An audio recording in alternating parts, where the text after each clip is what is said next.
How to survive being rude and abrasive, and one who destroys things on impulse in rage. Let's say the person is in a cabinet-making profession, and something on the job isn't working out, and instead of staying calm and working to fix the problem, the person gets frustrated and takes a hammer and beats up all the cabinets they built and installed in rage. Now there are a million dents, and it will take the person $1,000 to fix the problem. But the person doesn't have $1,000. The person is only $20 away from homelessness, and the person really needed that check for the job that they will not be getting now. Realizing the reality that the person will not get paid now, the person turns even more frustrated and proceeds to smash everything in the customer's house. The person starts demanding of the customer in a feral manner. Why is it that the person worked all their life and doesn't own what they own? The person wants to be able to be rude and abrasive to the customer and intimidating, and yet have the customer continue calling the person back and supplying them with work and paying them. And the reason the person wants to be nasty to the customer is because the person can never afford what the customer has. Because the customer is rich. That's how they can afford to hire the person to make cabinets for them. Let's say the person's car breaks down, and the person has to pay to fix it, and the car tends to break down because they are driving a used car. Again, it's frustrating.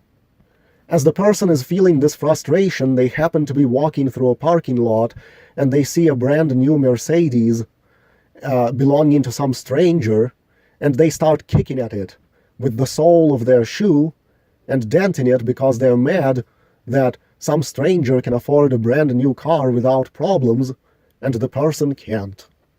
What about when the person is destroying another wealthy individual's property in rage on an impulse they can't control, and that rich individual starts calling the police on the person, and the person gets even more mad and kills them in rage? Life is hard already. Life is so hard that the person is snapping and destroying things in rage that he is envious of. Why are they making life more hard by trying to put the person in jail? Imagine there was a brush fire next to the person's house, and the person's landlord called the person, asking, worried about what the fire was doing, and expressing concern for his horses that the landlord keeps on the property that the person rents. Instead of giving a reasonable response, the person should have snapped at the landlord like so. Fuck your horses. I hope they burn alive. I am pissed off that you own 2 houses, and I own none. And you own horses too, and I am pissed off that your house is not in a forested area.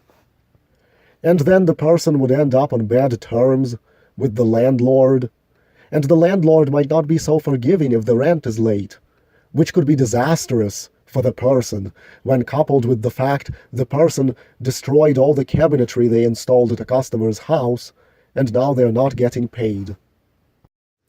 Everything the person creates is spat and shat on. Why did they remove the person's book from Amazon? Is it because the person writes about sex between an underage teen and an adult? Or is it because the person writes about the Jew factor? Can you imagine how nice it would be if Amazon could be filled with self-published books about the Jew factor, with the type of information Truth Hurts Radio presents? Instead, all you get is books filled with how Jews are good people and Jews are victims. They also removed books that disprove the Holocaust. And why can't you write a borderline child pornography novel? And why can't you write about the Jew factor in a fictional story? After all, it's just fiction. And the James Grider character in the novel is 15 years old, and yet he's actually capable of masturbating, achieving an orgasm, and ejaculating at that age. YouTube doesn't seem to ban pedophilia apologists. With all these assaults on the person should turn cold and start telling people that he wishes their children would get raped. Not teenager children, but actual children. The person proclaims in rage that they want children to get raped because the person is not financially and psychologically capable of having children of his own, and because society keeps attacking the person's pedophilia-type novel. This will cause the person to become further hated by the society, and in turn isolated from society. Society doesn't care that the person is being driven mad. When a person expresses something nasty due to being driven mad, society will treat that person worse, because to society it looks like the person is being evil for no reason.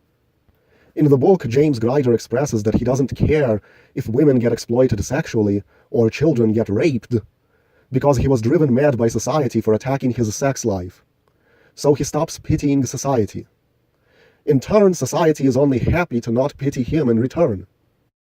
Once Activision catches on to how the person trolls into the microphone on Call of Duty by playing the most vile things for others to hear, a system will be implemented in the game to punish players who behave like that by suspending or banning them from the game in order to further restrict any fun the person might have and fan the person's anger even more. Once the person is homeless, the person will be driven out of everywhere, so the person is not blighting the areas of normal, non-angry people with their presence. The person wanted to be able to cuss out teachers in school in fits of rage, where a person shouts cuss words at the teachers, and then have it so the school does nothing about it and the person is not punished. The person wants to be able to live a life where they can lose control of themselves, like black people are seen losing control of themselves on Colin Flaherty videos, and not be punished by the police for it. There should be no consequences for getting angry and creating damage and being rude and abrasive due to a loss of impulse control, because life is frustrating and it's justified. The person might one day be put in an insane asylum for believing that political events and many disasters and hoax mass shootings are scripted by the royalty that rule over us, scripted by the Gematria Code. The person is schizophrenic, they will say. The person is looking at what are coincidental numerical combinations and thinking that there is some kind of conspiracy contrived by the Gematria Code. To give Gematria legitimacy is the same as, who has ever heard this saying? If my mother's name is Mary, and Mary is the mother of God, therefore I am God.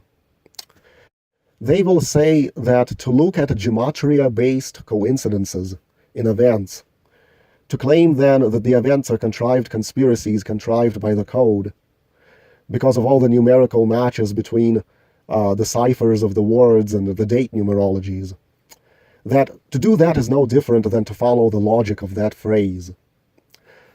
The person is suffering delusions that are responsible for anti-Semitism in him and must be institutionalized.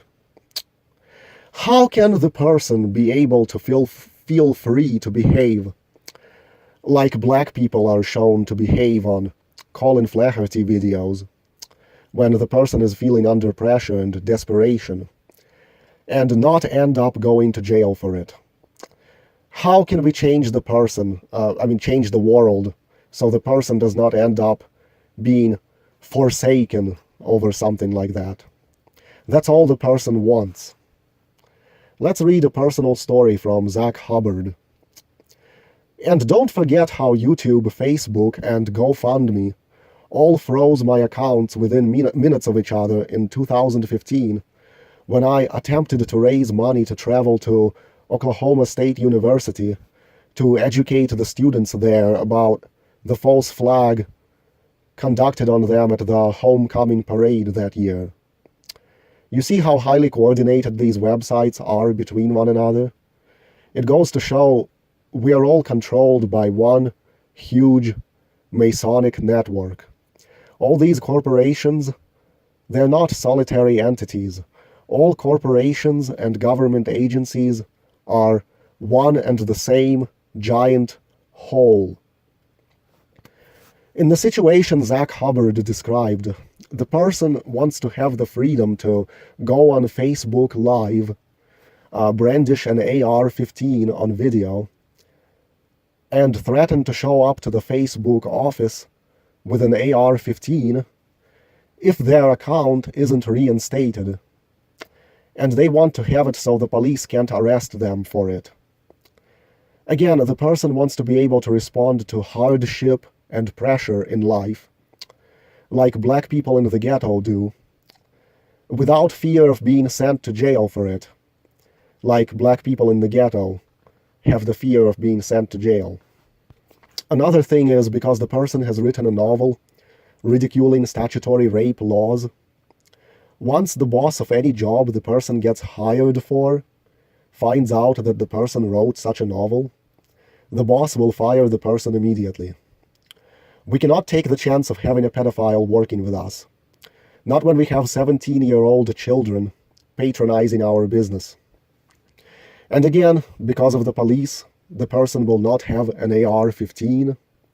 The person will not be able to act toward the boss in a threatening manner, similar to a black gangbanger from the ghetto. The New World Order would be so much more fun to face if the person could have a gun, if forensic science didn't exist, if there were no security cameras. The person believes in looting, just like when there is a really bad hurricane. Didn't-dos will loot televisions out of stores. The person believes in doing the same. The person is weak and doesn't work and could never afford anything. And the person wishes they could loot during a disaster and not get in trouble for it. Otherwise, the person winds up completely forsaken. Everybody wants to punish, but what about doing something positive that would actually elevate the person away from anger?